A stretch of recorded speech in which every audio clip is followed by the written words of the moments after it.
매일 성경 묵상 나눔입니다. 5월 12일 수요일입니다. 저희 잠언을 계속 묵상하고 있습니다. 6장 20절에서 35절입니다. 본문을 읽습니다. 내 아들아, 내 아비의 명령을 지키며 내 어미의 법을 떠나지 말고 그것을 항상 내 마음에 새기며 내 목에 매라. 그것이 내가 다닐 때에 너를 인도하며 내가 잘 때에 너를 보호하며 내가 깰 때에 너와 더불어 말하리니 대저 명령은 등불이요 법은 빛이요 훈계의 책망은 곧 생명의 길이라. 이것이 너를 지켜 악한 여인에게 이방 여인의 혀로 호리는 말에 빠지지 않게 하리라. 내 마음에 그의 아름다움을 탐하지 말며 그 눈꺼풀에 홀리지 말라. 음료로 말미암아 사람이 한 조각 떡만 남게 됨이며 음란한 여인은 귀한 생명을 사냥함이니라. 사람이 어찌 불을 품에 품고서야 어찌 그의 옷이 타지 아니하겠으며 사람이 숯불을 밟고서야 어찌 그의 발이 되지 아니하겠느냐.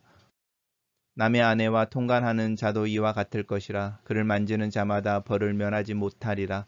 도둑이 만일 줄일 때에 배를 채우려고 도둑질하면 그 사람이 그를 멸시하지는 아니하려니와 들키면 7배를 갚아야 하리니 심지어 자기 집에 있는 것을 다 내어주게 되리라.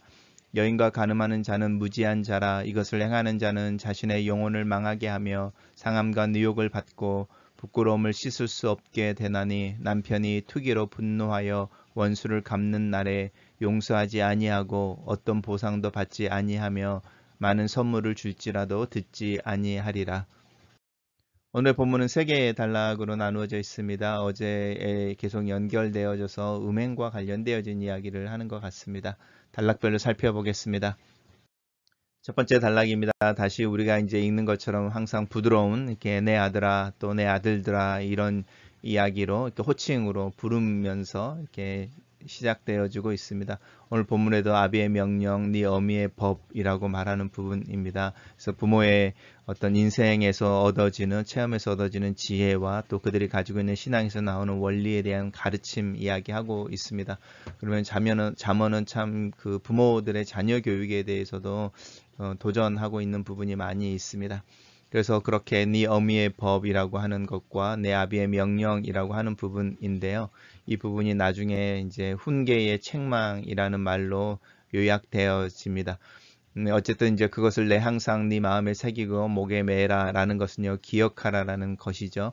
그리고 내가 다닐 때에 너를 인도하고 내가 잘 때에 보호하며 내가 깰 때에 너와 더불어 말하리니라고 하는데 네가 그렇게 네 아버지의 명령과 어머니의 법을 떠나지 않고 그것을 항상 기억하면 그리고 그것을 따라 살면 그것이 그들의 지혜가 너를 인도하고 보호하고 너와 함께 말해줄 것이다 라고 하는 것입니다. 잘 때 또 깰 때 다닐 때라고 하는 것은 그 우리가 이야기한 우리의 삶의 전 영역을 이야기하는 거죠. 우리가 숨을 쉬고 움직이는 그 순간순간에 너를 인도하고 도와주고 보호해 줄 것이다. 이렇게 말하면서 명령은 등불이다. 법은 빛이다. 이렇게 말할 때 이 명령이라고 하는 것은 이제 뭐 아버지의 명령이라는 말도 사실은 들어갈 수 있고 어머니의 법 이렇게 말할 수도 있는데 사실은 여기에는 하나님의 말씀도 들어가 있죠. 하나님의 명령, 율법이라고 하는 부분들 또 하나님의 규례라고 하는 하나님이 우리에게 주시는 일반적인 원리들 속에 이 부모의 가르침을 넣고 있습니다. 그리고 그것은 훈계의 책망이라고 하는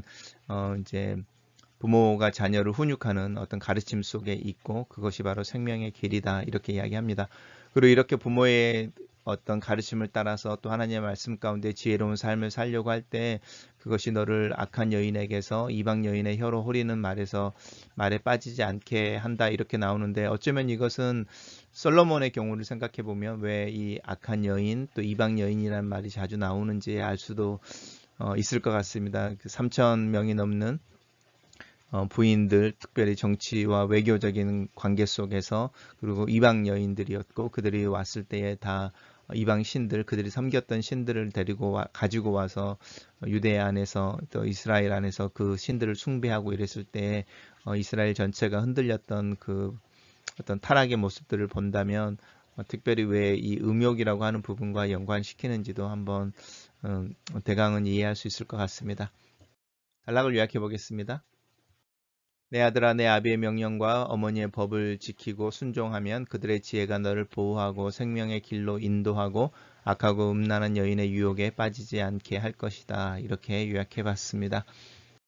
두 번째 단락입니다. 두 번째 단락은 이제 계속되어지는 건데 내 마음에 그녀죠. 이제 음녀라고 이야기하는 이방 여인 또 악한 여인이라고 말하는 탐하지 말며라고 하는데 이 탐한다라는 것은 보기에 좋게 여긴다 이런 뜻입니다. 눈에 좋게 여기지 말며 이제 하와가 선악과를 먹을 때 눈에 보기에 좋았다, 보암직했다 이렇게 말하는 게 이 탐하다라는 말하고 연관되어지는 동일한 의미라고 할 수 있습니다. 그 눈꺼풀이라고 하는 것은 이제 우리가 소위 말하는 추파를 던지는 유혹하는 그런 눈웃음 또는 이런 걸 이야기하는 거죠. 그리고 이제 그러면서 이 음녀라고 말하는 음란한 여인으로 인하여 어떤 일들이 생기게 되는지 한 조각의 떡만 남게 된다라고 하는 것은 네가 가지고 있는 모든 것을 잃어버리게 될 것이다. 그 반복되어지는 거죠. 이제 그러면서 이 음녀가 음란한 여인으로 이야기되고 귀한 생명을 사냥하는 여자다 이렇게 말합니다. 그러면서 이제 비유를 드는데 불을 품고 있으면 옷이 타는 게 당연하고 숯불을 밟으면 발을 대는 게 당연한 것처럼 이 음란한 여인을 향하여 달려가는 자는 가난하게 되고 자기가 가지고 있는 것을 빼앗기게 되고 수치와 존경을 이렇게 수치를 당하고 존경을 잃어버리고 살아있지만 죽는 자처럼 여겨지게 될 것이다. 이렇게 이야기하고 있습니다. 단락을 요약해 보겠습니다. 악한 여인이나 낯선 이방 여인의 아름다움과 유혹에 빠지지 말라. 그것은 불을 품고 숯불을 밟는 것 같다. 이렇게 요약했습니다. 마지막 단락입니다. 마지막 단락에서는 이제 그 이방 여인 또 음녀라고 이야기하는 그 성적인 부분에 대해서 이제 간음 이런 이야기를 하고 또 음란함에 대한 이야기를 했다면 이번에는 구체적으로 조금 더 나옵니다. 남의 아내라고 하는 부분이 이제 다른 케이스로 연결되어져서 이미 결혼한 여자, 특별히 남편이 있는 여자와의 관계 속에서 이야기를 하고 있습니다. 그래서 여기 보면 남편이 투기로 분노한다라고 말하는 부분이 마지막 부분에 연결되어지면서 이야기되어지고 있는데 이제 이 이게 남편이 있는 여인과의 이제 간음에 대해서 이야기할 때는 무엇과 비교를 하고 있냐면 이 도둑인데요. 도둑이 줄일 때의 배를 채우려고 도둑질을 한 사람입니다. 그러니까 이제 줄일 때 배를 채우려고 하는 거니까 생활고 때문인 거죠. 생활고 때문에 도둑질을 했을 때에 그 사람이 멸시를 받지는 않을 것이다. 그렇지만 벌은 받게 된다라고 하는 부분입니다. 그래서 멸시를 당하지는 않는다. 왜냐하면 그가 이렇게 생존을 위해서 굶주림 때문에 도둑질을 한 거여서 그의 상황 때문에 그의 형편이 그럴 수도 있다라고 이야기되어지지만 그렇다고 그가 물건을 훔쳤다는 이 도둑질을 했다고 하는 부분은 부정되어지지 않고 그것에 대해서는 대가를 지불해야 된다라고 말하면서 7배라는 말을 하고 있습니다. 이제 보통 그 구약에서 나오는 이 훔치다가 들켰을 때에 배상을 해야 되는 것은 2배, 4배, 뭐 많으면 한 5배 정도, 보통 4배 정도를 요구하고 있는데 여기서는 7배라는 말을 하고 있습니다. 7배라고 하는 말은 이제 네가 훔쳤던 것에 완벽하게 또 이렇게 대갚아야 되는 것에 대한 이야기와 반드시 그 일이 이루어지게 될 것이다 라고 이야기하는 부분과 2배, 4배, 5배보다 훨씬 많은 어떤 그 7배라고 하는 걸 통해서 네가 그것을 죄값을 지불하는 게 죄값을 지불하고 또 훔쳤던 물건에 대해서 배상하는 것을 통해서 너는 엄청난 그 손해를 보게 될 것이다. 이제 이렇게 이야기하는 거죠. 거기에 보면은 자기의 집에 있는 것을 다 내어주게 된다라는 말이 이 7배라고 말하는 부분, 그 당시의 풍습보다 훨씬 더 많은 숫자를 사용해서 또 7이라고 하는 완전수를 사용해서 이야기하고 있는 의미입니다. 그런데 이제 그 남편이 있는 아내와 통관하는 자는 그 배가 고파서 물건 훔치다가 걸려서 배상해야 되는 이 도둑보다 훨씬 더 비참하다는 것입니다. 왜냐하면 이 사람은 일단은 어리석은 자인 것이고 그 다음에 자기 영혼을 망하게 하고 상함과 능욕을 받고 부끄러움을 씻을 수 없다고 이야기하는 거죠. 이 도둑은 사실 멸시당하지 않지만 이 남의 아내와 통관한 사람은 멸시를 당하게 되고 존경과 고귀함을 잃어버리게 될 것이고 그 다음에 이제 이 남편의 복수인데요. 이 복수 앞에서 이제 죽음에 대한 이야기를 하고 있습니다. 그 여인의 남편이 투기인데 질투죠.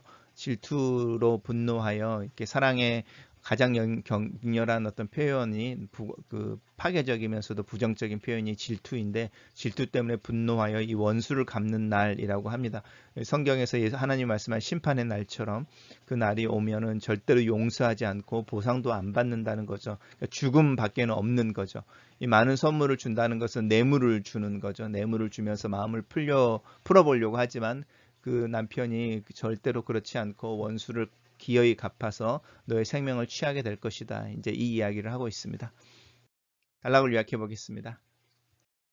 남의 아내와 간음하는 자는 남의 것을 도적질하는 자이며 무지하여 자기의 영혼을 망하게 하고 부끄러움과 보복을 받게 될 것이다. 이렇게 요약해 봤습니다. 첫 번째 묵상 포인트입니다. 부모의 말을 기억하고 순종하는 것은 그들의 지혜와 삶에 대한 이해를 신뢰하기 때문이다.